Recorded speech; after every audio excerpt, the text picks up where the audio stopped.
we are at the Village Public Works facility. You can see everything's ready. Trucks are lined up, gassed up, salt's in the back. Everything's ready to go. We're here to find out about how the village takes care of snow and ice and keeps us rolling during the winter. And winter is upon us. We're with Chris Vanetta. He is the Public Works Director, Village Engineer. I guess you're the snow king? It's nice to be the king. One way to put it, yeah. Well, and you've already been out there. We've had some snow events already by the time we're taping this, and more's on the way. But you guys are ready, like you're ready. You're planning for this all year long. That's just how it is. Yeah, we've been ready. We work on it for several months leading up to this point. We always have to get our trucks going, calibrated with all the different salt levels that we put in. We have to get the plows attached, keep our bins full. So it's an operation that we never quite end on. Unfortunately, that's the thing too. Winter can go on and on too on top of it. So when you talk about getting your stuff ready and the tools in your toolbox, because it's not always just an accumulation of snow. There's ice to deal with. There's icing conditions before a snow. There's all these things that happen, and you've got a few things you do, including you pre-treat the roads. Yeah, every event is not just you get in the truck, you go and plow and put salt down in the road. We look at the pavement temperatures. We look at the duration of the storm. We look at the air temperatures. We use your regular rock salt you put in the trucks only works in so many instances.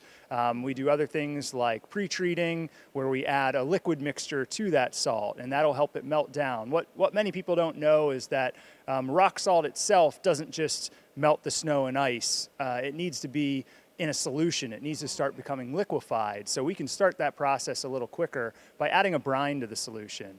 And when the temperatures get really cold, like we might see next week, we start to add some other mixtures in. We have like a calcium chloride that'll work at lower temperatures, because eventually it can get so cold that the salt won't do everything for you. Yeah, and that's the key to know. It's like it tends to get from time to time so cold that you can't just spread salt and expect it to do anything. Nothing happens. And I know another thing you have is you've got beet juice and you've got stuff that you do even before something happens. That's when we see those lines on the road. Yeah, we have an anti-icing. So what we do is we'll go out, if you see those white lines down the street, we use that so that the ice and snow can never make a bond to the pavement. Then when our plow trucks come down, they can just peel all that right up when we plow it and it comes away. So not every condition is conducive to that. You know, if it rains, it washes it all away and you just wasted the whole operation. So based upon the weather, that's another tool that we have in our tool bag. So you got a big tool bag and you got a big team. It's not just the Public Works of Vernon Hills. We've got different roads that go through town. You've got state roads and county roads and HOAs and partners. So there's a lot of people doing a lot of things. Yeah, absolutely. So the main streets, you think of Route 60, Route 45, Milwaukee Avenue, those are all under the jurisdiction of IDOT. So it's IDOT trucks that you'll see out on that road. It's their responsibility to plow those. Butterfield Road's the county.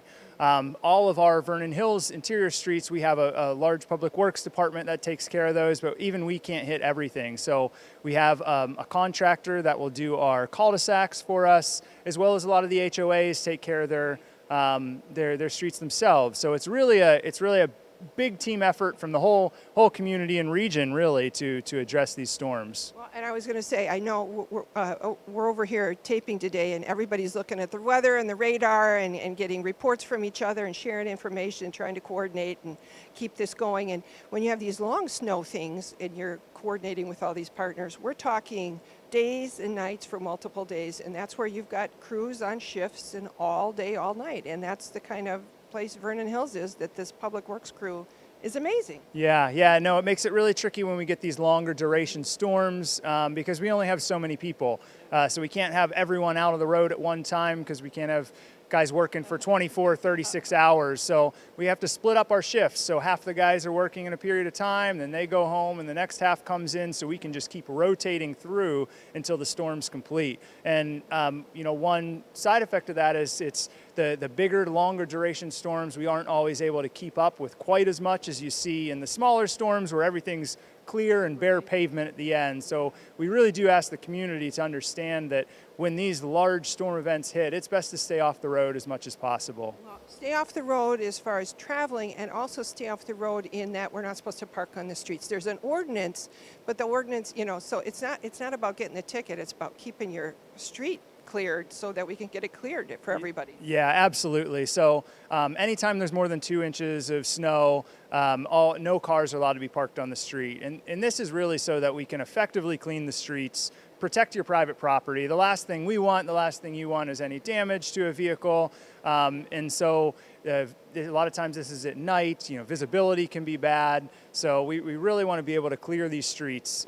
Another thing with that we see a lot is the garbage cans. So we ask that if it's garbage day, put your cans in the driveway rather than leaving them on the street, because again, we want to have that street wide open and clear, so when our guys are coming down there, there's nothing obstructing them from the plowing. And they got to get some speed up. They got to get some speed up, and as they're going, also I've heard this before, it isn't the plow necessarily doing the damage, but it's that heavy, wet snow coming shooting off that plow can cause damage, and sometimes our looser mailboxes take a hit. So you've got to plan for that too. Yeah, definitely.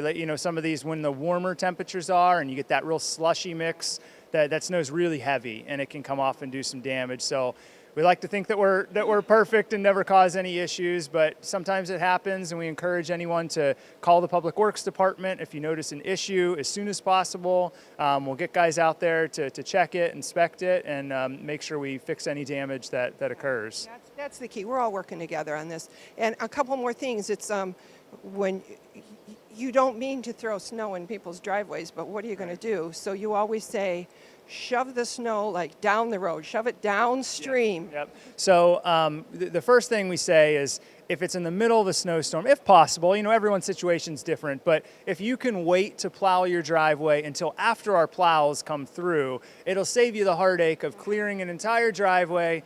We come down the street and now you have another big drift right in front of your driveway. The longer storms, again, it can be inevitable because we're making multiple passes. But one thing that can help with that is when you shovel, is to shovel that snow to the downstream side, the direction of the travel. That way, if you have your plow down through there, when the truck comes through, there's not as much snow for them to push back into your driveway. Yeah, that's a nice tip. And when we talk about those big snow piles that get at the end of the driveway, as a mom, I always like to say, I know they look like a great place for a snow fort, but again, that puts you so close to the street and so close to the plows. We're really asking people to stay back in their yards with their snow play and stay away from the plows. It's hard for the guys to see around.